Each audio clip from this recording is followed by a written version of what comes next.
Good morning, students. Myself, Miss Firdaus from Banigar English High School, your EVS teacher for the academic year 2020-21. I hope you all are in the best of health and following the instructions given to you by your parents, teachers, and doctors during this pandemic of COVID-19. Good. So let's start with our first chapter, our environment. Children, let me explain you what is the meaning of environment. All the objects or things that is in our surrounding is known as environment. Now, what are the things in our surrounding? Observe carefully and you can see many things such as toys, stationaries, trees, plants, flowers and fruits, animals, houses and buildings, stones, etc. All these comprise our environment. We too are part of this environment. Children, among all these things, let me tell you, there is one main difference between which we can divide them, and that is living thing and non-living thing. Let us take the example of sparrow and a roadside stone. A sparrow can fly here and there, but a stone cannot move on its own unless you pick it up, throw it, or move it. It doesn't eat and so it doesn't grow. It remains the same. Today you are seeing the stone. Next year the stone will remain in the same size as it doesn't eat, so it doesn't grow bigger. But the sparrow can move from here and there. It eats insects and grains, and that is why it grows. It lays eggs in nests. Baby sparrows hatch from these eggs. Sparrows take a lot of care of their young ones. In the same way, all animals take care of their young ones. Living things are of two kinds, plants and animals. Plants too move. For example, when a bud blooms into a flower, its petals open, but movements of plants are not so easily seen. Plants also need food. And what is their food? Their food is sunlight, water and air. Of course, plants do not move from place to place like animals do. Their roots hold them firm in the soil. This is a big difference between plants and animals.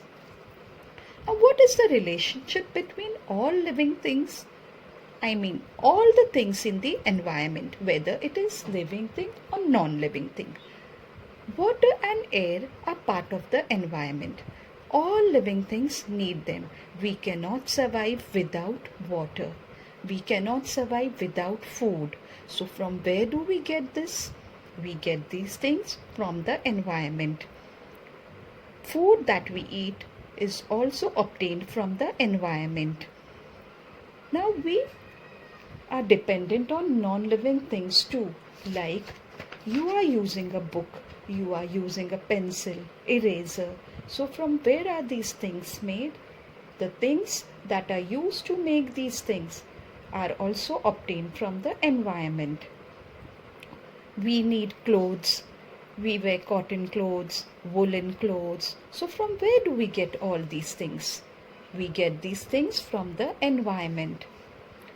The things that we need in our day-to-day life, like paper, baskets, mats, the houses that we are living in, the things that are used to build a house, to construct a house, like soil, mud, stone, wood, clay. From where do we get all these things? All these materials are obtained from our environment. Now, how are living things and non-living things dependent on each other?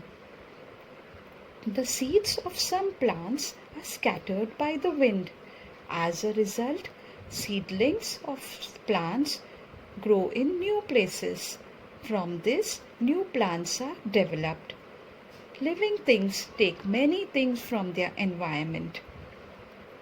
What effect does that have on the environment? Let me tell you. Animals like vultures and foxes, eat the flesh of dead animals.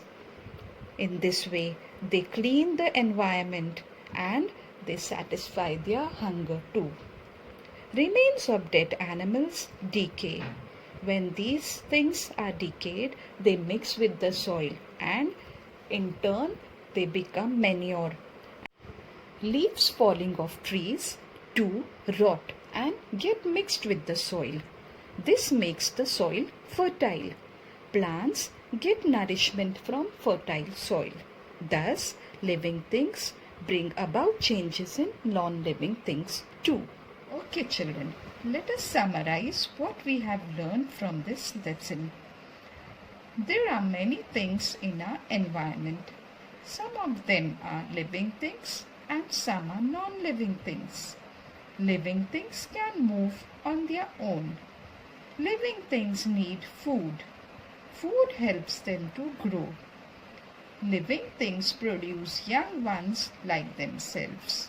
Living things are of two kinds, plants and animals. Living things get all that they need from their environment. Living things bring about changes in non-living things too. All things in the environment depend upon each other.